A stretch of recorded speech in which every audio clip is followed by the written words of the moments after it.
What is up, guys? As the title states, and as you're going to find out here, this is going to be, this is going to be a treat for you. You guys getting to watch me suffer and struggle through things that are very, very difficult.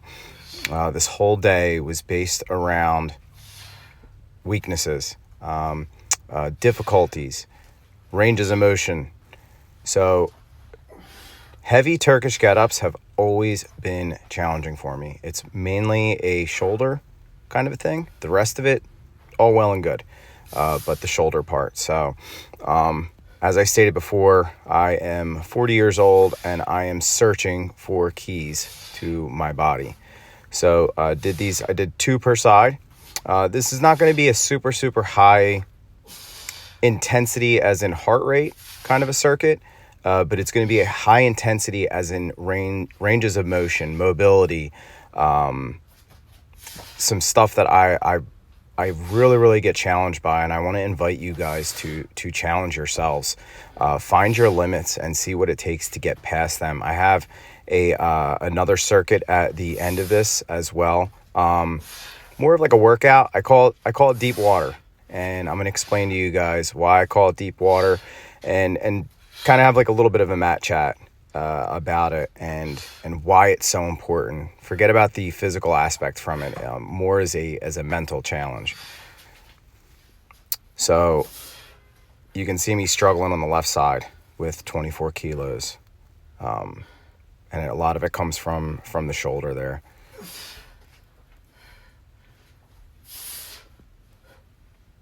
Very, very challenging. You would have thought that was my 200th rep of that, and it's like, nope, it's just difficult for me.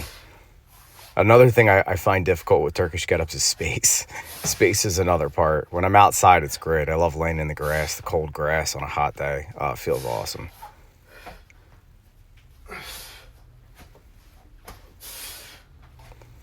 So here we go again with 12 kilos. And look at me struggle with those overhead squats. I'm finding out a lot more too. A lot of it's in my core.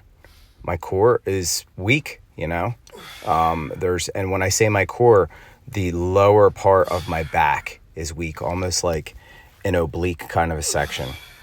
But by December, the end of this year, I will be able to overhead press double 20s. That's my goal, to be able to overhead press double 20s. I mean, you can see it just doesn't feel right for me. Something about it just feels very, very wrong. I started doing it as well. Like, see how my neck tilts to the left? That's like the mobility part of it. It just feels so uncomfortable. So uncomfortable. But that's what this is about. Get uncomfortable. Find what makes you very uncomfortable and keep doing it.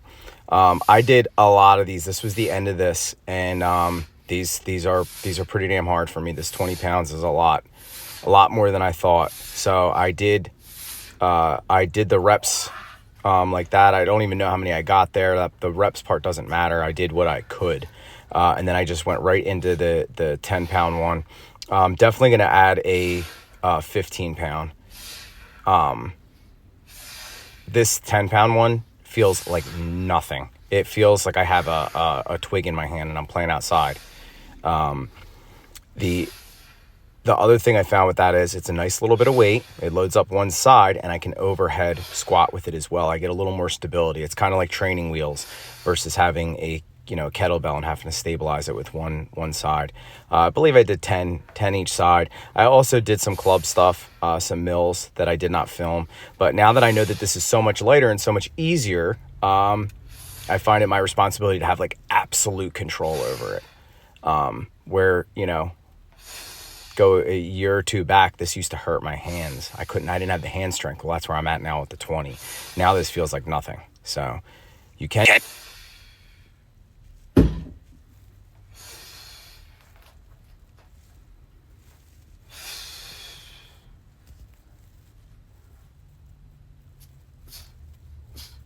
I call this deep water.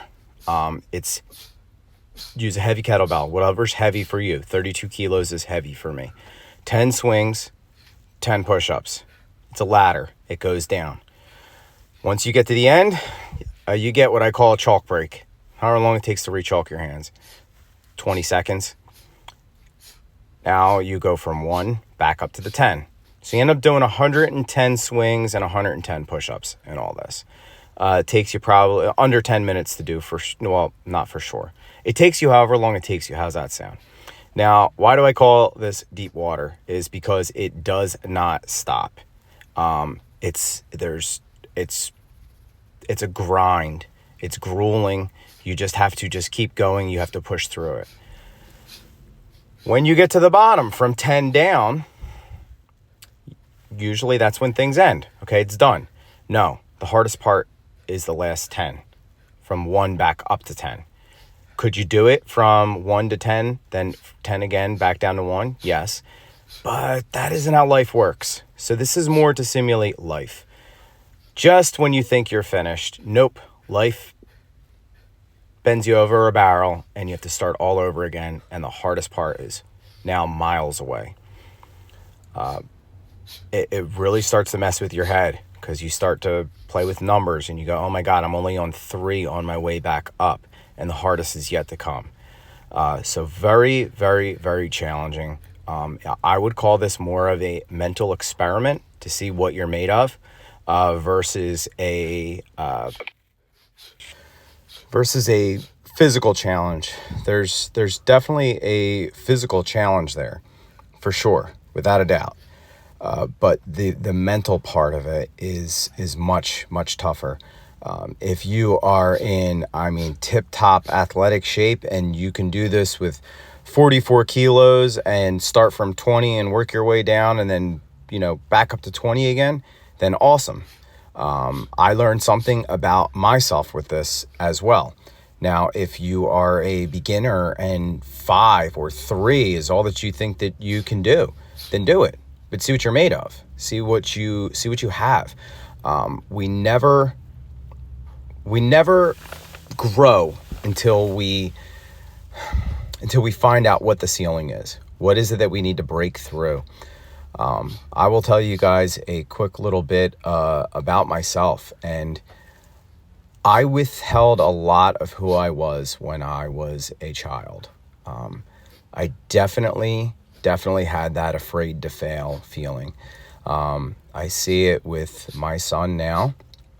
He has a lot of that afraid to feel, and that's my job or afraid to fail rather. And that's my job as a father to, how do I encourage him and let him know that it's safe to fail in front of me, or fail at anything. It's very hard to explain to a child that no, that's a good thing. They don't see it so much as a good thing. So, for me, what did I learn here? Well, guess what? When I finished my last 10th one, and I got back up, I sprung up like a burpee, right? And I thought to myself, I got to be honest. If that's the case, I could easily do 11. I could do 11 down for sure. 11 down and then back up to 11 again. Because if I had that energy left, then I was capable of doing it. So just be honest with yourself. Honor where you're at for sure. Find out where you need to improve and get better. And but most importantly, just have fun doing it. This is finding out what you're not good at isn't a bad thing. It's a really, really good thing and a really, really important part of our it's an important part of our growth. I don't know if you guys have noticed here, the audio has gotten chopped up a little bit. So I do apologize for that. But just remember that failing is growing. If you guys are liking what I'm doing, if what I am doing is resonating with you, please like, please share, and please comment, subscribe as well. Let's all take a moment of silence for me. Piece of my soul dying here. I think this is the last one. Yeah, it's definitely the last one. I can just tell by my can tell by my actions. I can tell by the look on my face.